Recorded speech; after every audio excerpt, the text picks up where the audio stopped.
গল্পের শুরুতে আমরা দেখি একটি ছেলে মাটিতে একা দাঁড়িয়ে আছে। তার চারপাশের পৃথিবীটা পুরোপুরি পাল্টে গেছে। যেখানে একসময় সুন্দর সুন্দর শহর ছিল, সেখানে এখন শুধু ধ্বংসপ্রাপ্ত দালান কোঠা। যেখানে একসময় লক্ষ লক্ষ মানুষ হেঁটে বেড়াতো, সেই রাস্তাগুলো এখন ভাঙ্গা। মরিচা ধরা রাস্তায় গাড়ি পড়ে আছে, দোকানের কাছে জানালাগুলো ভাঙ্গা। স্কুল, হাসপাতাল, অফিস সবকিছু দেখে মনে হচ্ছিল যেন বছর পর বছর ধরে কোনো মানুষ এখানে যায়নি।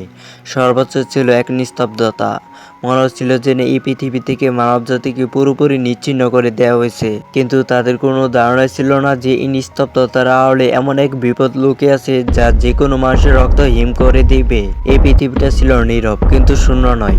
এখানে এমন কিছু একটা বাস করত যা মানুষ তাদের সবচেয়ে ভয়ঙ্কর দুঃস্বপ্ন কল্পনা করেনি। হঠাৎ মাটির সামান্য কেঁপে ওঠে। মাটির নিচে খুব ভারী, খুব বড় কিছু একটা নড়ছিল। তারপর কম্পন আরো তীব্র হলো। পাথর নড়তে শুরু করে, মাটির উপরে পাতাগুলো কাঁপতে লাগলো। ছেলেটির পায়ের তলা মাটি থরথর করে কাঁপতে লাগলো। তার হৃৎপিণ্ড ধড়ফড় করতে শুরু করে।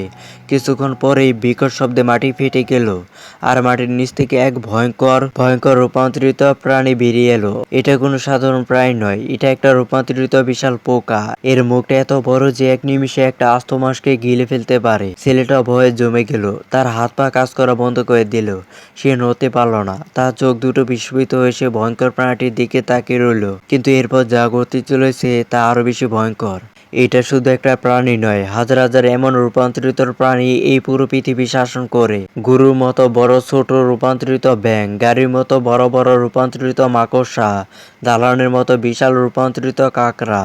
কিন্তু কিভাবে এসব ঘটলো সে সম্পর্কে তাদের কোনো ধারণাই ছিল না। এই ভয়ঙ্কর প্রাণীগুলো কোথায় থেকে এলো, কিভাবে একটা সাধারণ পৃথিবী এই ভয়ঙ্কর জায়গায় পরিণত হলো। কিছুক্ষণ পরে এই বিশাল পোকাটা ছেলেটার দিকে এগিয়ে এলো। ছেলেটা নিজেকে ঝেড়ে ফেলার চেষ্টা করে। এবার ছেলেটা অবশেষে প্রাণপণে দৌড় দিল। প্রাণটি তার পিছু দা করে। প্রতিটি পদক্ষেপে মাটি কাঁপছে। দৌড়াতে দৌড়াতে ছেলেটা একটা পুরনো ভাঙ্গা দালানে ঢুকে পড়ে। কিন্তু যা গতি চলেছে তা তার পথ আটকে দেয়। এখন থেকে দুটি মৃত্যুর মাঝে ফেলে দেয়। বিল্ডিং এর ভিতরে একটি রূপান্তরিত প্রাণী লুকিয়ে আছে। একটি বিশাল রূপান্তরিত মাকড়সা ছাদ থেকে উল্টো হয়ে ঝুলছে। এর 8টি বিষাক্ত পা এবং মুখ থেকে বিষাক্ত লালা ঝরছে। ছেলেটি এখন দুটি বিপদের মাঝে আটকা পড়েছে। তার পিছনে থাকে ভয়ঙ্কর পোকাটি এবং সামনে থাকে বিষাক্ত মাকড়সাটি, যা তাকে আক্রমণ করার জন্য প্রস্তুত। কিন্তু তার কোনো ধারণা ছিল না যে পরবর্তী কয়েক সেকেন্ডে তার জীবনের সবচেয়ে বিপজ্জনক মুহূর্ত হবে।